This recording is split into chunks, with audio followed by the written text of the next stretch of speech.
Hi guys, ಎಲ್ರಿಗೂ ನಮಸ್ಕಾರ. Welcome back to Akshata Kannada vlog. ಯಾರೆಲ್ಲ ನನ್ನ ಚಾನಲ್ನ ಇನ್ನೂ ಸಬ್ಸ್ಕ್ರೈಬ್ ಮಾಡ್ದಿರಾ ವೀಡಿಯೋಸ್ನ ನೋಡ್ತಾ ಇದ್ದರೆ ಪ್ಲೀಸ್ ನನ್ನ ಚಾನಲ್ನ ಸಬ್ಸ್ಕ್ರೈಬ್ ಮಾಡಿ ವಿಡಿಯೋಸ್ನ ನೋಡಿ. Thank you so much. ಇದು ಸಂಡೇ ವ್ಲಾಗ್. ಸಂಡೇ ನಾವು ಬಂದು ನಾನು ನನ್ನ ಹಸ್ಬೆಂಡ್ ನನ್ನ ಮಕ್ಕಳು ಕೋಲಾರಿಗೆ ಹೊರಟಿದ್ದೀವಿ. ಕೋಲಾರು ರಘುದು ತಾತ ಮನೆ ಇದೆ. ತಾತದು ಅಜ್ಜಿ ಮನೆ ಕೋಲಾರ. ಸೊ ನಾವು ಬೆಳಿಗ್ಗೆನೇ 7 ಗಂಟೆಗೆ ಹೊರಟಿದ್ದೀವಿ. ನೋಡಿ, ಇದು ನಮ್ಮ ಬ್ರಿಡ್ಜ್, ಬ್ಯಾಂಗ್ಳೂರ್ದು. ತುಂಬಾ ಸೂಪರಾಗಿ ದೊಡ್ಡದಾಗಿದೆ. ನಮ್ಮ ಕಡೆ ಎಲ್ಲ ಈ ಥರ ಬ್ರಿಡ್ಜ್ ಇದ್ಬಿಟ್ರೆ ಎಲ್ಲ ಫೋಟೋಸು ಅದು ಇದು ಅಂತಲೇ ಕಳೆದೋಗ್ಬಿಡ್ತೀವಿ. ಈ ಥರ ಇಲ್ಲೆಲ್ಲ ಕಾಮನ್ ಅಲ್ವಾ ಇದು. ಹಂಗೇನೆ ಕೋಲಾರ್ಗೆ ಹೋಗಲ್ಲಿ ಕೋಲಾರ ಬಸ್ನೇ ಆಕ್ಸಿಡೆಂಟ್ ಆಗೋಗ್ಬಿಟ್ಟಿತ್ತು. ಪಾಪ ಬೈಕ್ನವರು ಯಾರೋ ಬಿದ್ದುಬಿಟ್ಟಿದ್ರು, ಏಟ್ ಮಾಡ್ಕೊಂಡಿದ್ರು ಪಾಪ. ನೋಡಿ, ಕೋಲಾರ ಬಸ್ಸೇ ಆಕ್ಸಿಡೆಂಟ್ ಆಗೋಗ್ಬಿಟ್ಟಿತ್ತು. ನಾವೇನು ಅಂದ್ಕೊಂಡ್ವಿ ಬಸ್ ಪಂಚರ್ ಆಗೋಗ್ಬಿಟ್ಟಿದೆ ಅಂತ ಅಂದ್ಕೊಂಡಿವಿ. ಇದೊಂದು ಬಸ್ಸಿಂದ ಆಕ್ಸಿಡೆಂಟಿಂದ ಸಖತ್ತಾಗಿ ಟ್ರಾಫಿಕ್ ಜಾಮ್ ಆಗೋಗ್ಬಿಟ್ಟಿತ್ತು. ಪಾಪ ಒಂದು ಸ್ವಲ್ಪ ಮಿಸ್ ಆಗಿದೆ, ಅಷ್ಟೊಂದೇನು ಏಟಾಗಿಲ್ಲ. ಬಟ್ ತುಂಬಾ ಡೇಂಜರ್ ಅಲ್ವಾ, ದೊಡ್ಡ ಗಾಡಿ ಅಂತಂದರೆ ಭಯಾನೇ. ಈ ಥರ ಬೆಂಗಳೂರಿಂದ ಆಚೆ ಬಂದುಬಿಟ್ರೆ ನೇಚರ್ ನೋಡಿದ ಫುಲ್ ಸಖತ್ ಖುಷಿಯಾಗಿ ಹೋಗ್ಬಿಡುತ್ತೆ. ಬೇರೆ ಯಾವುದೋ ಪ್ರಪಂಚಕ್ಕೆ ಬಂದಾಗೆ ಫೀಲ್ ಆಗುತ್ತೆ. ಬಿಲ್ಡಿಂಗ್ಗಳೆಲ್ಲ ನೋಡಿ ವೆಹಿಕಲ್ಸ್ ನೋಡಿ ಸಾಕಾಗೋಗಿರುತ್ತೆ. ಈ ಥರ ಮರಗಳು ಕಾಣೋದೇ ಕಡಿಮೆ. ಹಂಗೆ ಇದು ನಮ್ಮ ಏನಂತಾರೆ ಇದಕ್ಕೆ, ದೇವನಹಳ್ಳಿ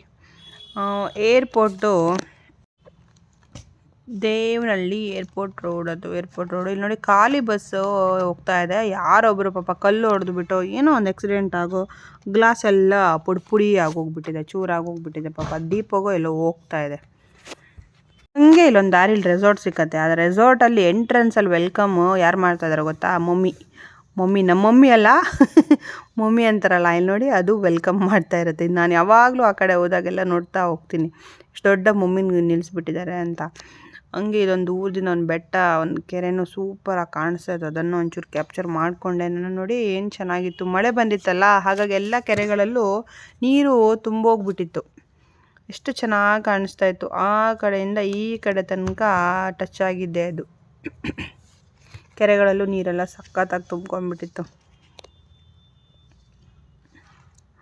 ಹಾಗೇನೆ ಮೋಡಗಳು ಅಷ್ಟೇ, ಮೋಡನೂ ಹಂಗೆ ಇತ್ತು, ಬಿಸಿಲು ಹಂಗೆ ಇತ್ತು. ಅದೇ ಸೆಕೆನೂ ಕಡಿಮೆ ಆಗ್ತಾಯಿಲ್ಲ, ಮಳೆನೂ ಕಡಿಮೆ ಆಗ್ತಾಯಿಲ್ಲ ಅಂತಂದ ಹಾಗೆ. ಇದು ಈ ಬೆಟ್ಟದಲ್ಲಿ ಬರೀ ಕಲ್ಲೇ ಜಾಸ್ತಿ ಇದ್ವು. ನಮ್ಮ ಕಡೆ ಬೆಟ್ಟದಲ್ಲೆಲ್ಲ ಮಣ್ಣು ಇರುತ್ತಲ್ಲ, ಈ ಮಣ್ಣು, ಮರಗಳು, ಗಿಡಗಳು. ಇಲ್ಲಿ ಭಾರಿ ಕಲ್ಲು ನೋಡಿ, ಎಷ್ಟೆಷ್ಟು ದೊಡ್ಡ ಕಲ್ಲುಗಳಿದ್ವು. ನಮ್ಮ ಕಡೆ ಎಲ್ಲ ಮಣ್ಣಿಂದ ಇದು ಏನು ಗುಡ್ಡ ಕುಸಿತ ಅದು ಇದು ಅಂತೆಲ್ಲ ಆಗತ್ತೆ. ಇಲ್ಲಿ ಕುಸಿದ್ರೆ ಕಲ್ಲುಗಳೇ ಕುಸಿದು ಬಿದ್ದೋಗ್ಬೇಕು. ಬಟ್ ಕಲ್ಲುಗಳು ಅಷ್ಟು ಈಸಿಯಾಗೆಲ್ಲ ಕುಸಿದು ಬಿದ್ದೋಗಲ್ಲ ಅಲ್ವಾ. ಇಲ್ಲಿ ದಾರಿಲಿ ತೆಂಗಿನ ಮರ ಕಾಣಿಸ್ತಾ ಇತ್ತು. ಬಟ್ ತೆಂಗಿನ ಮರಕ್ಕೆ ತೆಂಗಿನಕಾಯಿ ನಾನು ನೋಡಿದ್ದೆ, ಅಂದರೆ ನನಗೆ ಕಾಣಿಸಿದ್ದೇ ಇಲ್ಲ. ಹಂಗೆ ಇದು ಎಷ್ಟು ದೊಡ್ಡದಾಗಿತ್ತು ಈ ಬೆಟ್ಟ ಅಂದರೆ, ಆ ತುದಿಯಿಂದ ಈ ತುದಿ ತನಕ ಇತ್ತು. ಎಲ್ಲ ಚಿಕ್ಕ ಚಿಕ್ಕ ಕಲ್ಲು, ದೊಡ್ಡ ದೊಡ್ಡ ಕಲ್ಲು ಎಲ್ಲ ಇದ್ವು. ಫೈನಲಿ ನಾವು ಕೋಲಾರ ಸಿಟಿಗೆ ಬಂದು ರೀಚ್ ಆದ್ವಿ. ಇದು ಕೋಲಾರ ನನಗೆ ಏನಕ್ಕೆ ಇದು ಕ್ಯಾಪ್ಚರ್ ಮಾಡಿದೆ ಅಂದರೆ, ಎರಡು ಕಡೆಯಿಂದ ಎಷ್ಟು ಚೆನ್ನಾಗಿ ಮರಗಳಿವೆ ನೋಡಿ. ಬ್ಯಾಂಗ್ಳೂರಲ್ಲಿ ಈ ಥರ ರೋಡ್ಗಳು ಸಿಗೋದು ಕಡಿಮೆ, ಕೋಲಾರ ಆ ಥರ ಹಳ್ಳಿಗಳಲ್ಲೇ ಸಿಗೋದು. ಫೈನಲಿ ನಾವು ಕೋಲಾರಿಗೆ ರೀಚ್ ಆದ್ವಿ. ಅಲ್ಲಿಂದ ಹಾಗೆ ನಾವು ಮುದ್ವಾಡಿ, ವಾನರಾಸಿ, ರಘು ಅಜ್ಜಿ ಮನೆ ಇರೋದು ವಾನರಾಸಿಲಿ. ನೋಡಿ ಈ ಥರ ನೋಡಿ, ಇಲ್ಲಿ ಹಳ್ಳಿ ಎಷ್ಟು ಹಳ್ಳಿ ಅಂತಂದರೆ, ಮನೆ ಮುಂದೆ ಪಾಪ ಹಸನೆಲ್ಲ ಸಾಕೊಂಡ್ಬಿಟ್ಟಿದ್ದಾರೆ. ನಮ್ಮೂರು ಹಳ್ಳಿನೇ, ಬಟ್ ಇದು ತೀರನೇ ಹಳ್ಳಿ. ಪಾಪ ಜನಗಳೆಲ್ಲ ಇನ್ನು ಆ ಜನ್ರೇಷನಲ್ಲೇ ಇದ್ದ ಹಾಗಿದೆ ನೋಡಿ ಮನೆಗಳೆಲ್ಲ. ಅದು ಈ ಥರ ಮನೆಗೆ ಹೋದರೆ ಸಖತ್ ಖುಷಿಯಾಗುತ್ತೆ. ನೋಡಿ, ಮರನೂ ಇಲ್ಲೊಂದು ದೊಡ್ಡ ಹುಣಸೆ ಮರ ಇದೆ, 2-3 ಮರ ಇದೆ ಮನೆ ಮುಂದೆ. ಅದು ಕಾಣಿಸ್ತಾ ಇದೆಯಲ್ಲ, ಅದೇ ರಘುದು ಚಿಕ್ಕಮ್ಮ ಅಲ್ಲ, ಸಾರಿ, ರಘುದು ಅಜ್ಜಿ ಮನೆ, ಸಾರಿ. ತಾತ ಇಲ್ಲಿ ಕೀಬೋರ್ಡ್ ಪ್ಲೇ ಮಾಡ್ತಾ ಇತ್ತು. ಅವ್ರ ಮಗ ಗಿಫ್ಟ್ ಮಾಡಿರೋದಂತೆ. ಮೊಮ್ಮಗನೂ ಬಂದು ಕೂತ್ಕೊಂಡ್ಬಿಟ್ಟ. ಇಬ್ಬರೂ ಸೇರಿ ನುಡಿಸ್ತಾ ಇದ್ರು. ನಾನು ನೋಡೋಣ ಅಂತ ನೋಡಿದೆ, ತುಂಬ ಚೆನ್ನಾಗಿ ನುಡಿಸ್ತಾ ಇದ್ರು. ನಾನು ಅದು ಹಾಕಕ್ಕೆ ಹೋಗಿಲ್ಲ, ಯಾಕೆ ಅಂತಂದರೆ ಕಾಪಿರೈಟ್ ಬಂದುಬಿಡತ್ತೆ ಅಂತ ಅಂದ್ಬಿಟ್ಟು ಹಾಕಕ್ಕೆ ಹೋಗಿಲ್ಲ ನಾನು ಅದನ್ನು. ಹಂಗೆ ತಾತ ನಾನೊಂದು ಸ್ವಲ್ಪ ನುಡಿಸ್ಬಿಡ್ತೀನಿ ಅಂತ ಅಂದೆ. ಆ್ಯಕ್ಚುಲಿ ತಾತನೇ ಅಂದರು, ಬಾಮ ಇಲ್ಲಿ ಕೂತ್ಕೊ ನೋಡು ಅಂತ ಅಂದ್ಬಿಟ್ಟು. ಇದರಲ್ಲಿ ಕೀಬೋರ್ಡಲ್ಲಿ ಏನೂ ಗೊತ್ತಾಗಲ್ಲ, ಬಟ್ ಆದರೂ ಟ್ರೈ ಮಾಡಿದೆ. ರಘು ತಾತ ಆಲ್ರೌಂಡರ್. ಇದು ರಘು ತಾತ ಗ್ಲಾಸ್ ಹಾಕೊಂಡು ಕೂತಿದ್ದಲ್ಲ, ಇದು ರಘು ತಾತ. ಇವರು ಆಲ್ರೌಂಡರ್. ಅದೇನೋ ಯಾರೋ ಅವ್ರ ಮಕ್ಕಳದು ರಾಶಿ ನಕ್ಷತ್ರ ಎಲ್ಲ ಬರ್ಕೊಂಬಂದಿದ್ರು ಪಂಚಾಂಗನೋ ಇಲ್ಲಿ ನೋಡೋಕ್ಕೆ. ಅವರಿಗೆ ಪಂಚಾಂಗ ನೋಡೋಕ್ಕೂ ಗೊತ್ತಾಗತ್ತೆ. ಏನು ಬರೆದಿದ್ದಾನೆ? ದಂಪತಿಗಳ ನಕ್ಷತ್ರಗಳು ಒಂದೇ ನಾಡಿಯಲ್ಲಿರಕೂಡದು.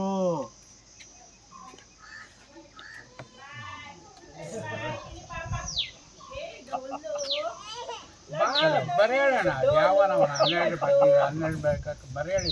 ಇವಾಗ ಅದನ್ನ ಹೊಸ ನಿಂತಿದ್ರೆ ನಾನು ಫೋನ್ ಕಳಿಸಿರೋದ ಕರ್ಕೊಂಡು ಬಂದ್ಬಿಡಿ ಇಲ್ಲಿಗೆ.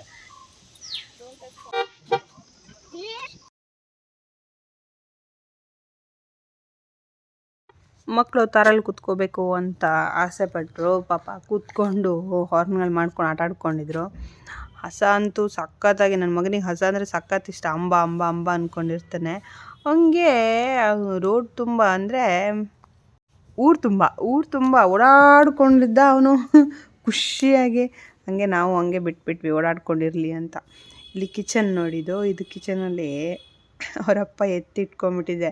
ಅವನ ಅಟ್ಟದಲ್ಲಿರೋದು ಅಂದರೆ ಮೇಲ್ಗಡೆ ಇರೋ ಪಾತ್ರೆ ಎಲ್ಲ ನೋಡ್ಕೊಂಡು ಖುಷಿಯಾಗಿದ್ದ. ಇವ್ರಿಗೆಲ್ಲ ಅಡುಗೆ ಮಾಡ್ತಾಯಿದ್ರು ನೋಡಿ. ನಾನ್ ವೆಜ್ಜು, ಚಿಕನ್, ನಾಟಿ ಕೋಳಿ ಸಾರು, ಮಟನ್ ಫ್ರೈ ಎಲ್ಲ ಮಾಡಿದರು ರಘು ಚಿಕ್ಕಮ್ಮ. ಅದನ್ನೊಂದು ಸ್ವಲ್ಪ ಕ್ಯಾಪ್ಚರ್ ಮಾಡಿದ್ವಿ. ಇಲ್ಲೇನು ಗೊತ್ತಾ, ಕುಕ್ ಮಾಡಿಬಿಟ್ಟು ಟೇಸ್ಟ್ ನೋಡಿ ಅಂತ ಅಂದ್ಬಿಟ್ಟು ಪ್ಲೇಟ್ ತುಂಬ ಹಾಕ್ಕೊಟ್ಬಿಡ್ತಾರೆ. ನಮಗೂ ಅದೇ ಬೇಕಿತ್ತು. ನನಗಂತೂ ನಾನ್ ವೆಜ್ ಅಂದರೆ ಸಖತ್ ಇಷ್ಟ. ಟೇಸ್ಟ್ ನೋಡಿಬಿಟ್ಟು ಹಂಗೆ ಒಂದು ಸ್ವಲ್ಪ ಹಾಕ್ಕೊಂಡು ತಿಂದೆ. ಇದು ಮೊಟ್ಟೆ, ನಾಟಿ ಕೋಳಿದು ಮೊಟ್ಟೆ ಫ್ರೈದು. ನಂಗೆ ಇದಂದರೆ ಸಖತ್ ಇಷ್ಟ. ಅದು ಮೊಟ್ಟೆ ಲೈನ್ಸ್ ಅಂತ ಬರುತ್ತಲ್ಲ ಅದು.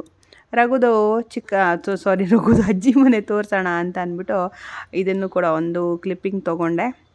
ಇಲ್ಲೆಲ್ಲ ನೋಡಿ ಜನ ಜಾಸ್ತಿ ಬಂದಾಗೆಲ್ಲ ಮಲ್ಗಕ್ಕೆ ಬೇಕು ಅಂತ ಇಲ್ಲಿ ಜೋಡಿಸಿಟ್ಕೊಂಡಿರೋದು. ಇವುಗಳೆಲ್ಲ ಮಾವಿನಕಾಯ್ದು ಅದೇನೋ ತಿಂತಾ ಇದ್ದಾರೆ. ಇದು ಬಂದು ಹಾಲು, ಇದು ಟಿ ವಿ. ಹಾಲಲ್ಲಿ ಒಂದು ದಿವಾನ ಇಟ್ಕೊಂಡಿದ್ದಾರೆ. ಇವರಿಬ್ಬರು ನನ್ನ ನಾದ್ನಿಯರು, ರಘುದು ಚಿಕ್ಕಮ್ಮನ ಮಕ್ಕಳು. ಇದು ಒಂದು ರಘು ಅಜ್ಜಿ. ಇದು ಒಂದು ರೂಮ್ ಥರನೇ ಇದು ನೋಡಿ. ಇಲ್ಲಿ ಬೀರು ಇಟ್ಕೊಂಡಿದ್ದಾರೆ, ಮೂರು ಬೀರು ಇಟ್ಕೊಂಡಿದ್ದಾರೆ. ಆಮೇಲೆ ಕಿಚನಲ್ಲಿ ಏನಾದರೂ ಅಡುಗೆ ಮಾಡೋಕ್ಕೆ ಕಷ್ಟ ಆಗುತ್ತೆ, ಜಾಸ್ತಿ ಜನ ಇದ್ದರೆ ಅಲ್ಲಿ ಮಾಡ್ತಾರೆ. ಇದೊಂಥರ ಬಾತ್ರೂಮ್ ಥರ ಹಳೇ ಸ್ಟೈಲು. ಡ್ರೆಸ್ಸಿಂಗ್ ಟೇಬಲ್ ನೋಡಿ ಏನು ಸೂಪರ್ ಆಗಿದೆ ಅಂತ ಅಂದ್ಬಿಟ್ಟು. ನಮಗೆ ಅದೆಲ್ಲ ಮನೆ ನಮ್ಮದು ಇವಾಗ ನೋಡಿ ಈ ಥರ ಮನೆ ಇದ್ದರೆ ಏನೋ ಒಂಥರ ಖುಷಿಯಲ್ಲಿ, ಏನೋ ಒಂಥರ ನೆಮ್ಮದಿ ಸಿಕ್ಕಿದಾಗ. ಇದು ಒಂಥರ ತೋಟ ಥರ ಚಿಕ್ಕದಾಗಿ ಗಾರ್ಡನ್ ಥರ ಇದೆ ಮನೆ ಹಿಂದ್ಗಡೆ. ಇದು ಸಂಪು ನೀರು ತುಂಬೋದು. ಇಲ್ಲಿ ಒಂದು ನಿಂಬೆಹಣ್ಣು ಗಿಡ, ಬದನೆಕಾಯಿ ಗಿಡ, ಟೊಮೆಟೊ ಗಿಡ ಎಲ್ಲ ಹಾಕ್ಕೊಂಡಿದ್ದಾರೆ ಅವರು. ನಿಂಬೆಹಣ್ಣು ಗಿಡಕ್ಕೆ ನಿಂಬೆಹಣ್ಣು ಕೂಡ ಬಿಟ್ಟಿತ್ತು ಸೂಪರಾಗಿ. ಇಲ್ಲಿಂದನೂ ಆಚೆ ಕಡೆ ಹೋಗ್ಬೋದು. ಹೀಗೆ ಬಂದರೆ ಮನೆ ಒಳಗಡೆ ಕೂಡ ಬರ್ಬೋದು. ಇಲ್ಲಿಂದನೂ ಆಚೆ ಹೋಗ್ಬೋದು, ಅಲ್ಲಿಂದನೂ ಆಚೆ ಹೋಗ್ಬೋದು. ನೋಡಿ ಟ್ರಂಕ್ಗಳು ಹಳೆಯ ಕಾಲದ ಇವೆಲ್ಲ ನೋಡೋಕ್ಕೆ ಸಿಗೋದೇ ಕಡಿಮೆ ಇವೆಲ್ಲ ಇವಾಗ. ಇದು ಬಂದು ಕಿಚನ್. ನಮಗಿವೆಲ್ಲ ನೋಡೋಕ್ಕೆ ಸಿಗುತ್ತಾ ಇವಾಗ? ನಮ್ಮ ಮನೇಲೆಲ್ಲ ಈ ಥರ ಬೇಕು ಅಂದರೆ ಯಾರಾದರೂ ಈ ಥರ ಮನೆ ಕಟ್ಕೋತಾರ? ಇಲ್ಲ. ಹಳೆ ಮನೆ ಇರುತ್ತಲ್ಲ ಅದನ್ನೇ ನೋಡ್ಕೊಂಡು ನಾವು ಇವಾಗ ನೆನೆಸ್ಕೋಬೇಕು. ನಮ್ಮ ಮಕ್ಕಳು ದೊಡ್ಡದಾವಾಗೆಲ್ಲ ಈ ಥರ ಎಲ್ಲ ಇರೋದು ಇಲ್ಲ ಅನಿಸುತ್ತೆ. ಇದು ಬಂದು ದೇವ್ರ ಮನೆ. ಇಲ್ಲಿ ಅವರು ದೇವ್ರನ್ನ ಇಟ್ಟಿದ್ದಾರೆ. ದೊಡ್ಡ ದೇವ್ರ ಫೋಟೋಸ್ ಇವೆ, ಕಲಶ ಇಟ್ಟಿದ್ದಾರೆ. ಆಮೇಲೆ ಇಲ್ಲೊಂದು ತಿಜೋರಿ ಥರ ಕಬೋರ್ಡ್ ಥರ ಇದೆ. ಇಲ್ಲಿ ದೊಡ್ಡವ್ರದ್ದು ಫೋಟೋ, ಅಜ್ಜಿಯದು, ತಾತದು, ಅವ್ರದ್ದೆಲ್ಲ ಫೋಟೋಸ್ ಇದೆ. ಇದು ಒಂದು ಅಜ್ಜಿ ನೋಡ್ತಾ ಇದೆ, ಏನು ಮಾಡ್ತಾ ಇದ್ದಾಳೆ ಇವಳು, ವೀಡಿಯೋಸ್ ನೋಡು, ದೇವ್ರನ್ನ ತಕ್ಕೋ ಅಂತ ಇದೆ ಅಜ್ಜಿಯಲ್ಲಿ.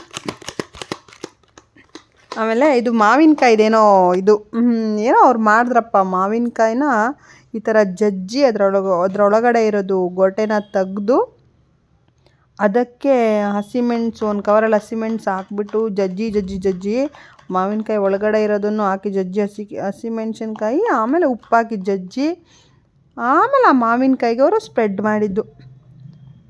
ಅಚ್ಚಿದ ಖಾರದ ಪುಡಿ ಬೇಕು ಅಂದರೆ ಅದು ಕೂಡ ಒಂದು ಸ್ವಲ್ಪ ಹಾಕ್ಕೊಂಡು ಸ್ಪ್ರೆಡ್ ಮಾಡಿಕೊಂಡು ತಿನ್ಬೋದು. ಸಖತ್ತಾಗಿರುತ್ತೆ ನೋಡಿ. ಈ ಥರ ಅಲ್ಲಿ ಮೆಣಸಿನ್ಕಾಯಿ ಸಿಗುತ್ತೆ, ಸೂಪರಾಗಿರುತ್ತೆ ನೋಡಿ. ಈ ಥರ ತಿಂತಾಯಿದ್ವಿ ಎಲ್ಲ. ಹಾಗೆ ಪಕ್ಕದ ಮನೇಲಿ ಒಂದು ಡಕ್ಕಿತ್ತು, ನನ್ನ ಮಗಳು ಇಟ್ಕೊಂಬಂದ್ಬಿಡ್ತು.